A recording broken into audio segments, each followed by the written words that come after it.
Bonjour, voilà encore une petite vidéo sur l'utilisation de PowerPoint. J'ai repris le document de la vidéo précédente et là on va travailler sur ce qu'on appelle les masques. Les masques, si vous voulez, c'est ce qui est créé avant toute création de diapositive quand vous avez choisi un thème. Donc là, on a choisi un thème qui s'appelle Austin. Il y a un fond vert, il y a un effet sur ce fond qu'on voit sur la première diapo, c'est moins visible sur les suivantes. Alors, vous vous rappelez quand on a rajouté ici dans l'insertion les en-têtes et les pieds de page, donc je remets ce qui était prévu au départ avec appliquer partout. Vous voyez que par exemple la date sur la diapo de titre est ici, ce qui est pas très sympa. Le numéro se retrouve ici, le nom du formateur ici éventuellement, et sur les diapos suivantes, le numéro de la diapo, la date et le formateur ici. Donc ça, si vous avez besoin de modifier, alors on va aller voir tout ce qu'on peut arriver à modifier, il faut passer par ce qu'on appelle les masques. Donc là, il n'y a qu'un thème qui a été choisi, d'accord, donc je vérifie, c'est tout la même couleur, donc faites bien attention à ça. Et donc vous faites affichage, et dans affichage, vous avez masque des diapositives.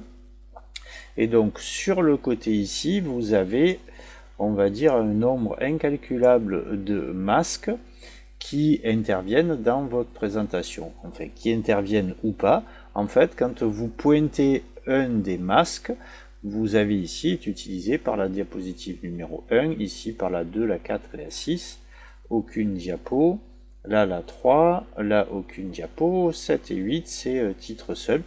Donc par exemple, si je veux modifier l'emplacement du numéro de la diapo et la date, donc je vais d'abord tenter de venir sur le masque qui est en haut, c'est-à-dire celui qui est le principal. Donc ce que je vais faire, c'est que je vais attraper le numéro de la diapo qui est ici, voilà, je l'ai attrapé et je peux le déplacer, le mettre par exemple ici. Donc il va falloir modifier la couleur aussi. Donc là, je fais pareil avec la date, si j'arrive à attraper la zone. Donc je la positionne ici, donc on va commencer à voir comment aligner les informations. Donc je sélectionne la première zone, c'est-à-dire celle-là. J'appuie, je maintiens CTRL, j'essaie d'attraper la deuxième, la troisième. Là vous voyez que j'ai pris le cadre aussi, donc je désélectionne le cadre en recliquant encore une fois dessus. Et ici je vais dans Format, dans la zone alignée, et je vais lui demander d'aligner en haut, comme ça les trois vont être alignés verticalement. Donc après, ce que je vais chercher à faire, c'est ici modifier la couleur du texte qui est là dedans, puisque j'arrive pas à voir le texte parce qu'il était sur un fond marron et donc il était en blanc. Donc on va essayer d'utiliser ici le principe dans l'accueil de reproduire la mise en forme. Donc je clique, je sélectionne, j'ai le vert, donc j'aurais dû le faire deux fois. Donc reproduire la mise en forme et je sélectionne ici, je me suis raté, donc on va prendre la bordure, ça sera peut-être plus simple. Voilà, j'ai donc le numéro, si le numéro ne me plaît pas à droite, je peux l'envoyer à gauche. Donc une fois que j'ai fait ça sur le masque principal, je viens quand même vérifier sur les autres masques si ça a bien marché. Donc naturellement sur la première qui est la diapo de titre, c'est un peu différent. Je pourrais faire exactement la même chose, c'est-à-dire déplacer le numéro en bas et le formateur ici. Donc ça c'est une première chose, c'est-à-dire aligner les éléments tels que moi je veux les voir. Après, vous pouvez aussi modifier ici le style de titre. Donc quand vous choisissez un thème, tout est mis en rapport par rapport aux couleurs, d'accord? Donc déjà, si vous voulez modifier ce thème-là, donc au niveau des titres, donc toujours pareil, on tente d'abord de le faire sur le premier masque qui en principe va renvoyer toutes les infos sur les suivants.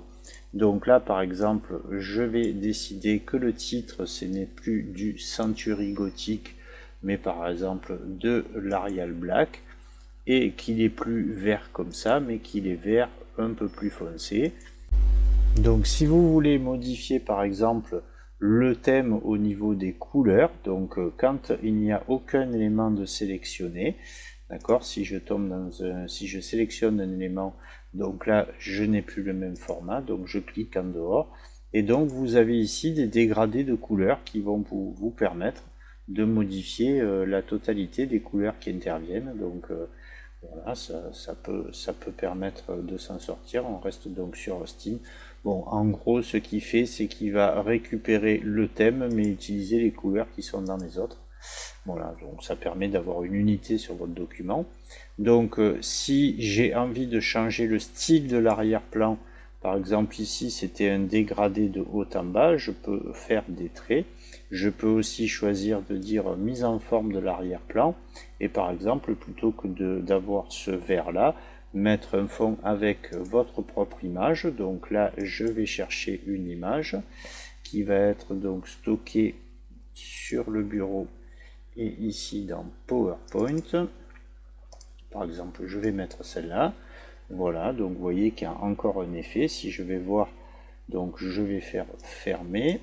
Je vais voir ici, voilà, il m'a laissé l'effet qu'il y avait sur l'arrière-plan. Bon, c'est vrai que ça se voit un peu moins sur les autres diapos, mais bon, ça, éventuellement, là aussi, je pourrais décréter que le fond ici est transparent pour voir un peu plus dessous.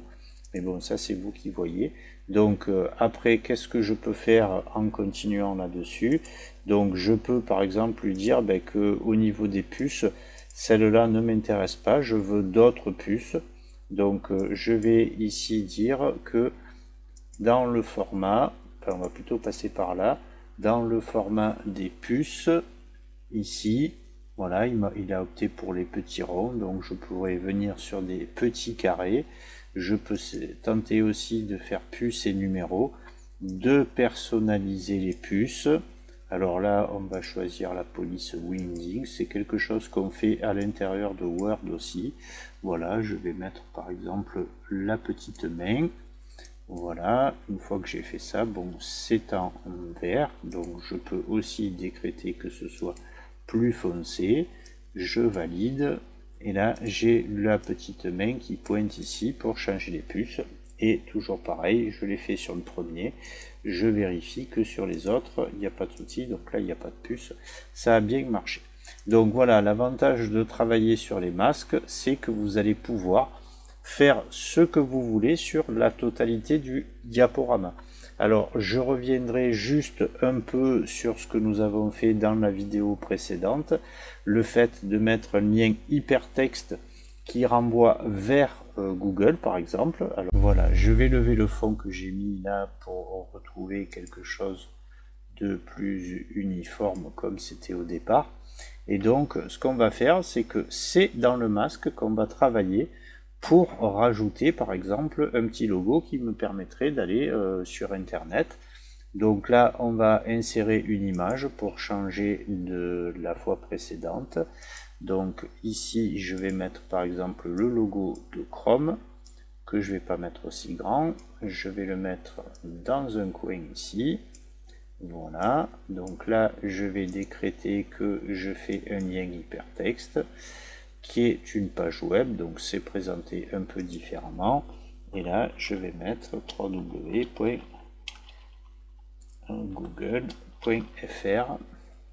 Voilà. Alors, ce qu'on peut tenter aussi, étant donné que vous voyez que j'ai pris une image avec une bordure blanche, c'est pas très sympathique. Ce que je vais faire, c'est que là, dans l'onglet format, dans couleur, je vais lui demander en disant je veux une couleur transparente et je vais cliquer ici sur le blanc. Ça me permet, sans faire de retouche, d'avoir une couleur transparente. Je peux même le décaler un peu plus haut. Donc là, je vais, alors toujours pareil, hein, je vais vérifier que j'ai bien ça sur toutes les diapos. Je vais désactiver le mode masque. Donc voilà, sur le sommaire. On va aller voir ce que ça donne en mode lecture. En mode lecture, j'ai bien le logo et ici, je vais bien sur Google. Il n'y a pas de souci, ça fonctionne.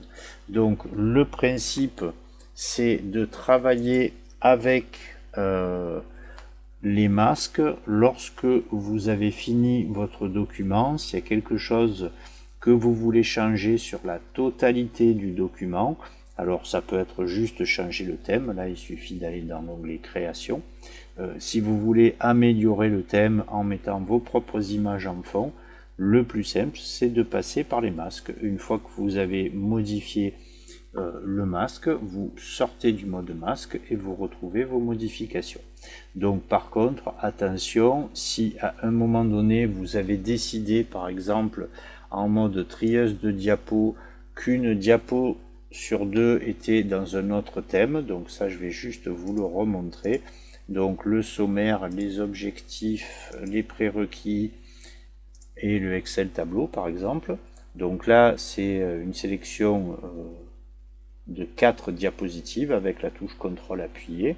Donc là, quand j'en ai plus d'une sélectionnée dans création, je peux changer le format. Donc là, on va prendre quelque chose de un peu à l'opposé, voilà, du bleu. Voilà, donc là, en fait, si je rentre dans l'affichage et dans le masque de diapositive, vous allez avoir le thème utilisé en vert, et si vous descendez, le thème utilisé en bleu. Donc là, j'avais apporté des modifications, elles y sont, mais il vaut mieux pratiquer sur un seul type de thème et éventuellement modifier, puisque quand vous modifiez, il va tout de même récupérer ce que vous avez fait, donc entre autres ici le logo. Et là vous voyez que sur ce thème là il y a eu une inversion entre le formateur, le numéro et la date, chose qui est inversée dans celui-là puisque c'est le numéro, la date et le formateur. Donc là attention, soit vous remettez les choses à leur place, mais bon, je déconseille d'utiliser plusieurs thèmes parce que ça peut devenir un peu embêtant d'avoir un peu tout et n'importe quoi dans une même présentation. Voilà, j'espère avoir été assez clair. Mais bon, si vous avez des questions, vous avez la possibilité de faire des commentaires et j'y répondrai bien volontiers. Voilà, merci et à la prochaine vidéo, toujours sur PowerPoint. Merci, au revoir.